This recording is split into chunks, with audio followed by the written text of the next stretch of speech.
Hi guys, today's video is going to be on the Transformers Age of the Primes, the 13, Megatronus, the Fallen, Leader Class action figure. The retail price is $54.99, and I did purchase this with my own money. I always buy more than one of the same toy as an inbox collector, so I will be opening this one since it is a complete mess inside.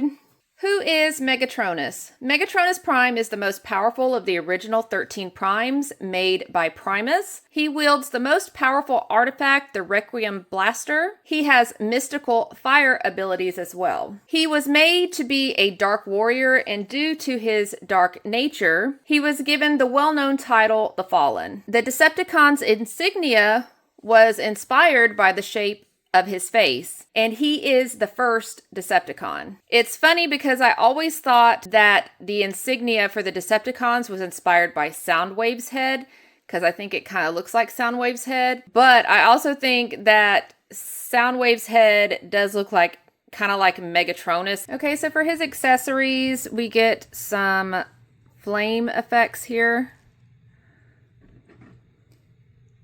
These are the larger ones, and they are semi-transparent. They look like they're kind of glowing a little bit. And they are also soft, so they are pretty flexible. Then we have his Requiem Blaster. This is what it looks like. It does have his insignia here on the top. With the blaster, you can actually take this cannon barrel and stick it in the front here, like this. If you don't want to use the cannon barrel, you can stick a blast effect in there, like this. Or if you want to be extra, we can put the cannon barrel here with the blast effect here, and then the Requiem Blaster can also become longer, like this.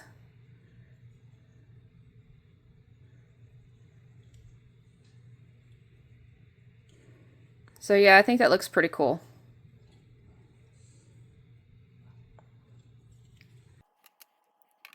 Then we have the RID spark fuser, and you do have to put it together. This part is made out of like a soft rubber material, but the center piece is, a harder plastic. We also have this small sword that looks more like a machete. And these two can actually peg together, and they combine to make a staff-looking weapon. Also, a cool thing about all of these accessories is they do store on the figure in robot mode like this and in vehicle mode, which I absolutely love. I don't like having to store accessories in bags. I love to be able to showcase everything. We also have his missiles here. And I am not sure if this is supposed to come on him already. It does go on this shoulder here because my package was messed up and a bunch of my stuff was loose. So I did want to mention this as well. So I'm going to show you guys how you can store his items on him. This is his cannon barrel, and you can store it here in the back like this. It does point upwards, but yeah, it kind of looks like Soundwave. And this is like what the picture looks like that I have seen online, where they plug it in here and have it at the shoulder. And it's really hard to tell in the instruction booklet where exactly it plugs in if you want to follow the instructions exactly. They just show it in the shoulder area. So I am assuming this is the correct spot for that one. You can also give him a Megatron look by plugging it in the back here. Like that. I happen to like it on his shoulder right here. So that's where I'm going to leave mine. He does have these little flame effects, and on the instruction book it says that they peg in here. So that is one choice. You can also choose to put them in any of his weapons. So for the sake of the instructions, I will leave them back there. Then we have the bigger flame pieces, and on the instruction booklet it says that they go on his shoulders.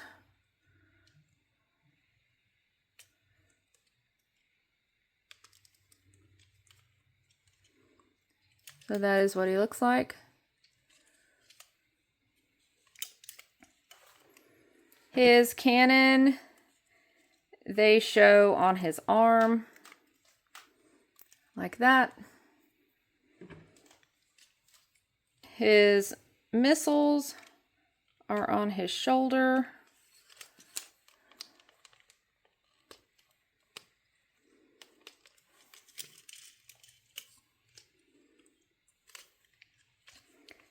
And these two are unpegged.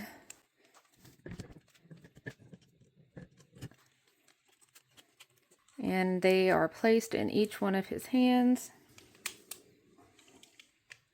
Like this. So if you were following the instruction booklet, this is what he would look like holding all of his weapons in robot mode. And I think he looks awesome. He looks very menacing. I love it. One thing that I do find a little bit weird are these larger flame effects. So the smaller flame effects look like, you know, a real fire would look with the flames going upwards. These do have some of the flames going upwards, but it looks like the flames are being blown back like this, instead of it kind of, you know, going up at the top like these smaller ones. So I think that's a little bit weird. I think it probably would have looked better if it was kind of like with this end up here. And there's only one way that, you know, well, that you can really put them on without them getting in the way somewhere else. Just to show you guys. Let's try this side. They don't, you know, look as awesome like that. But yeah, I just wanted to mention that to me, that looks a little bit weird. It looks like the flames are being blown backwards. He is a really nice figure.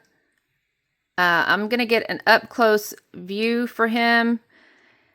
He is a pearl-like metallic finish, so he looks like dark metal. He has metallic purple accent pieces throughout his body. He does have gunmetal gray pieces as well.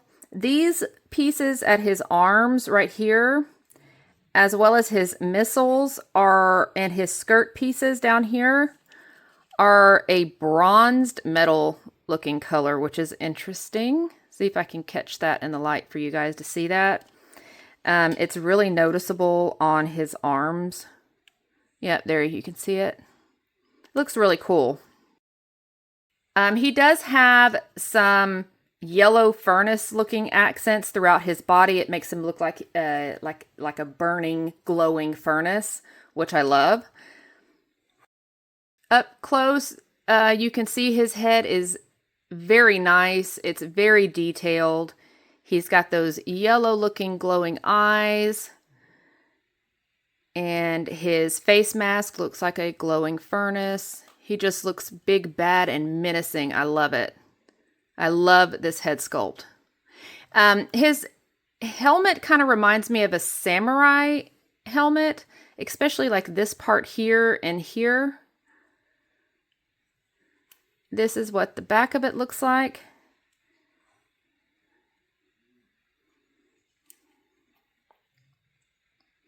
His chest is absolutely huge.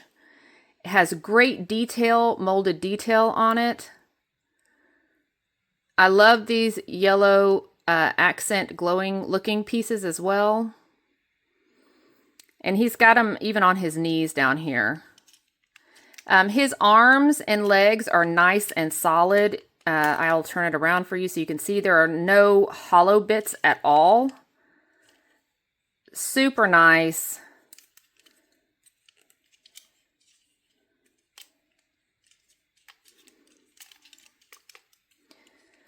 On the back here, his backpack looks great. It has these silver spikes here and here as well. That's a good side profile.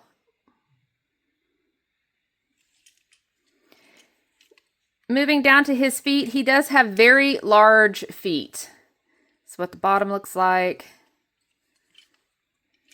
And we actually need these big feet because he is such a big, huge, solid, hefty guy. He needs these large feet so that he can stand really well and you don't have to worry about him constantly falling over, being top heavy. Moving on to his articulations. His head is on a ball joint. We get a little bit of movement here side to side, not much. He can do up and down, 360. His scope can move as well. His missiles also can move.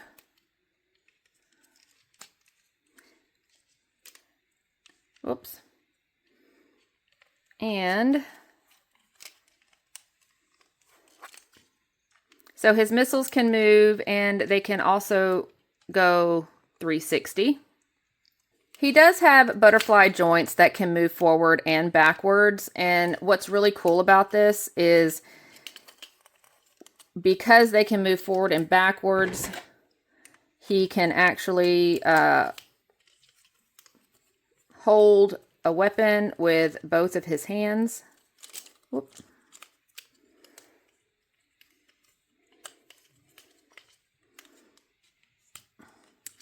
Like this.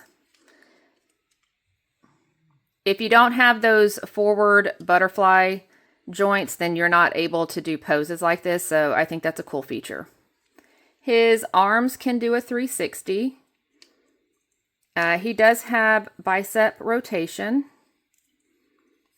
And his arms can do a little more than or his elbows can do a little more than a 90-degree bend.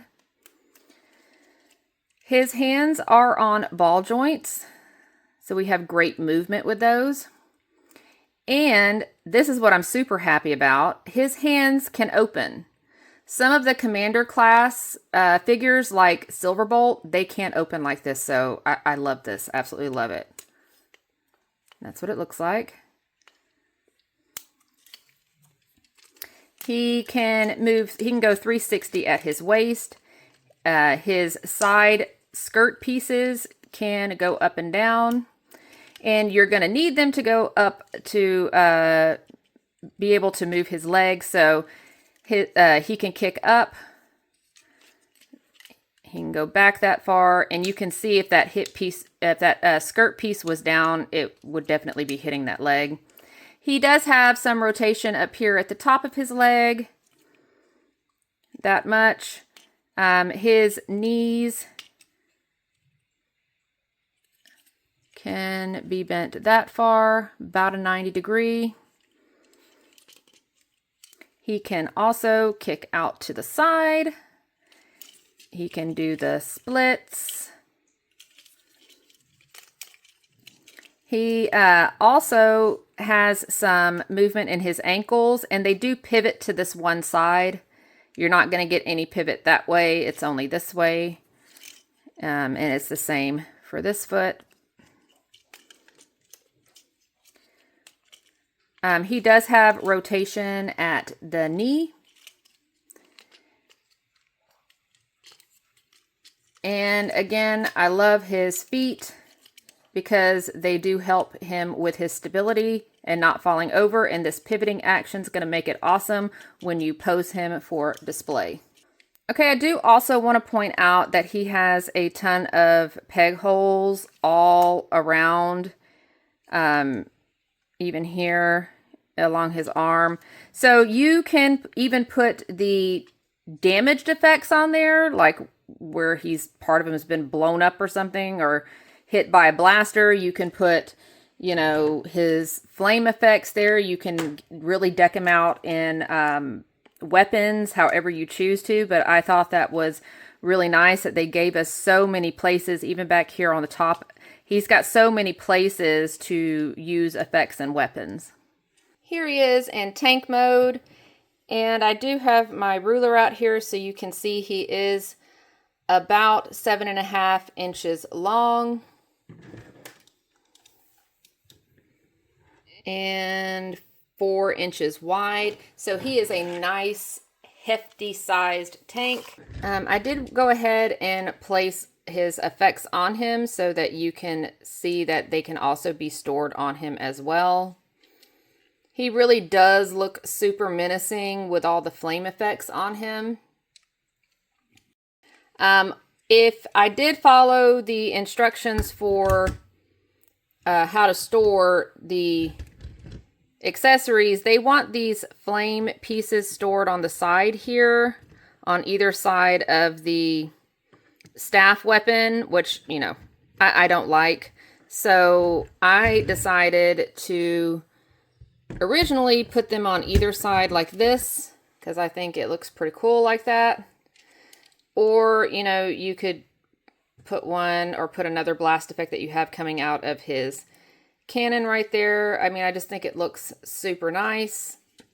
One thing I will show you about this staff is it does peg in here.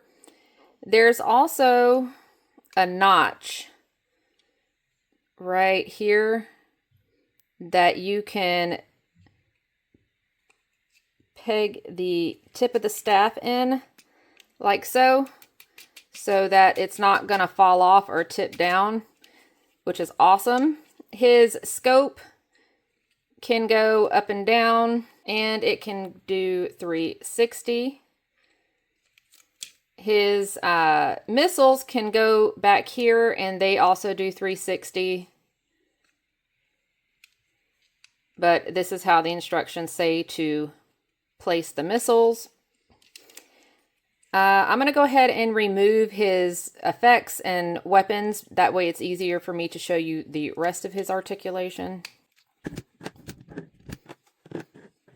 Okay, so starting with his turret, it can go up this far. And then that's as far down as it can go. It can move 360, but you have to be mindful about the bottom so that you don't scrape the paint. And I will show you guys just how close you are to everything you can see here. So you have to be kind of mindful if you're going to be, you know, twisting him 360 so you don't scratch your toy like that. For the underneath part, he does have tiny wheels here. They actually do roll. So he is able to roll across surfaces. And to give you guys a good look of what he looks like underneath, his head is actually right there. Another option that you have for the turret is, because it looks a little bit kind of plain and open, if you're following the instructions, putting it here, And it specifically tells you to do it this way for these flame effects to stick like this here. What you can do is turn. You can turn them like this. I think it looks better like this if you're not going to use the flame effects. Like, I think it looks more solid and nice like this. Or if you want to use the effects, but you still want it to look more solid at the top, you can turn the side that has the 2 peg holes onto the side and then plug in your flame effect like that and use it like that, where the flames are actually going up. So you don't necessarily have to do this part like the instructions. Like I said, I like this look better.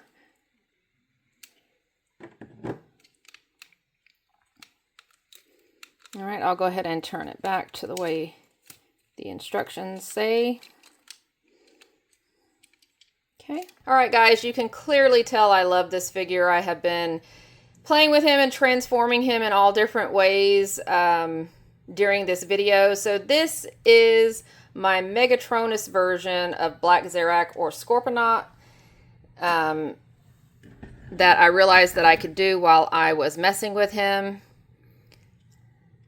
So his claws do both open here. They do have some movement down here as well as here.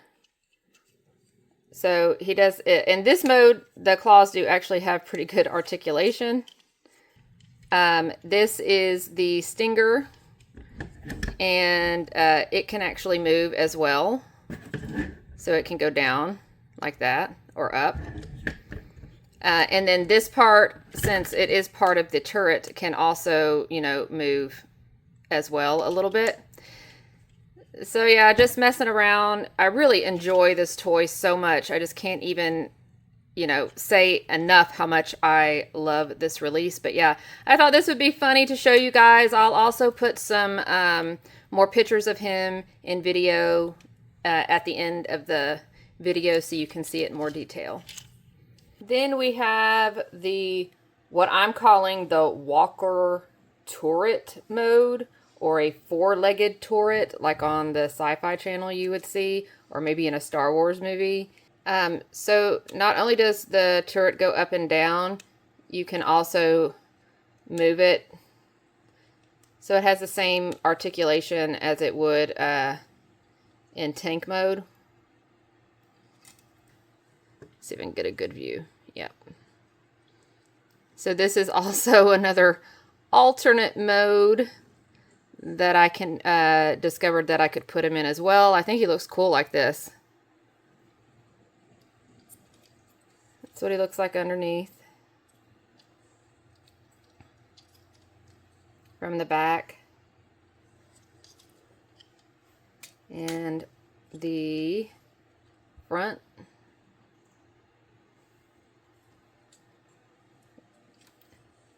Yeah, I just absolutely love this guy. I am super happy with this release. I really have no complaints at all. It has been a long time since I could absolutely say I loved a Transformer release. This form blows Michael Bay's The Fallen design out of the water. But I still am upset about Nexus Prime not being a HasLab release, so fingers crossed that will eventually happen. What do you guys think about this release? Let me know in the comments. That wraps up today's video. Thank you for watching. See you in the next video.